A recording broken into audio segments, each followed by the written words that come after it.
या अभंगामध्ये माझे जगद्गुरु तुकोबरा आईच आणि मुलं सर्व करू साधू संतांची विनंती करतात.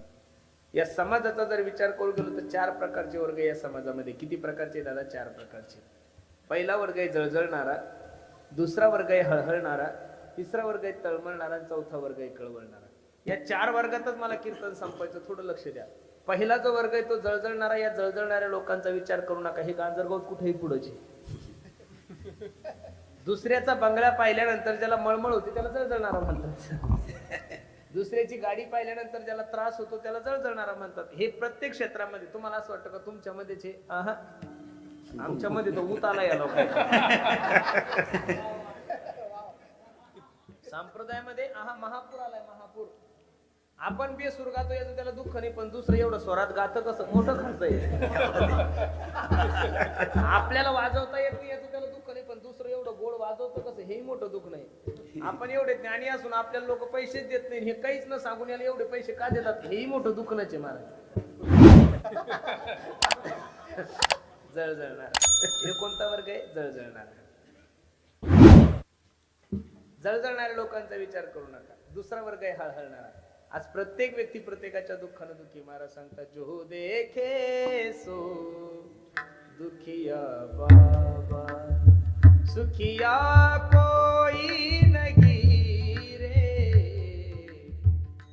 राजा दुखिया प्रजा दुखिया. तुम्ही असं नका समजू की महाराष्ट्रातले राजे सुखी आहे. अजिबात नाही. जे सत्तेत आहे तेही दुःखीचे,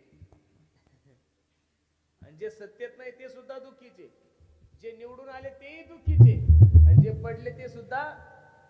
ज्यांना मंत्रीपद नाही तेही दुःखीचे, आणि ज्यांना मंत्रीपद. तुम्ही म्हणाल मंत्रीपद असणारा माणूस का दुःखी आहे?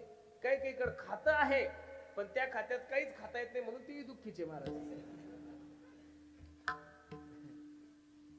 कधी कोर्टाचा निकाल लागेल आणि कधी सत्ता जाईल काही सांगता येत, कधी काय होईल काही सांगता येत. म्हणून राजा दुखिया.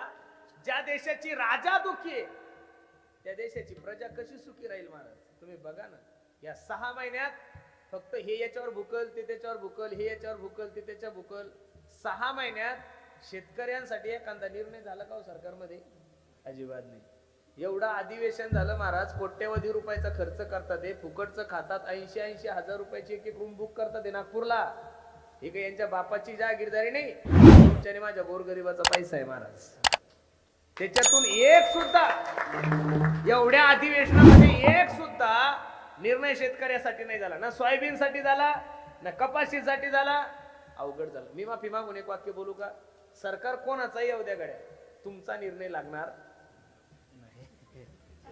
कारण पॉलिसी ठरलेली आहे. तुम्ही गरीब राहायचं आणि त्यांनी श्रीमंत राहायचं. ह्या मूर्खाने याला बोलायचं, यानं त्याला बोलायचं. काय महाराज एवढे मोठे क्रांतिकारी संत, त्यांच्यावरच आता सध्या तो कोणी शिवाजी महाराजांविषयी बोलल, कोणी संभाजी महाराजांविषयी बोलल, कोणी डॉक्टर बाबासाहेब आंबेडकरांविषयी बोलल, कोणी सरस्वती विषयी बोलल. अरे बाबांनो, तुम्हाला जे निवडून दिलंय हे क्रांतिकारी लोकांवर बोलण्यासाठी नाही. अजून सुद्धा या महाराष्ट्रात असे काही गाव आहे की तिथं लाईट नाहीये. अजून सुद्धा या महाराष्ट्रात असे काही गाव आहे की त्या गावामध्ये रोड नाहीये. थंडीच्या दिवसामध्ये जेत जो असतो तो 11च्या नंतर येतो कोर्टात. का? त्याला थंडी वाजती म्हणून. काय वाजती त्याला? थंडी. रात्री 12 वाजता आमचे शेतकरी गावाला पाणी देतात, ऊसाला पाणी देतात. त्यांचाही कधीतरी विचार करत जा ना महाराज. काय झालंय माहितीये का? सर्वांचं युनियन आहे पण शेतकऱ्यांचं युनियन नाहीये. जो या देशाला जगवतो त्याच्यासाठी कोणतीच पॉलिसी नाहीये. विठ्ठल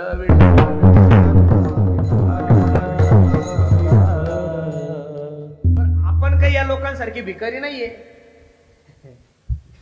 यांनी अख्खा महाराष्ट्र लुटला तरी खातच बसले.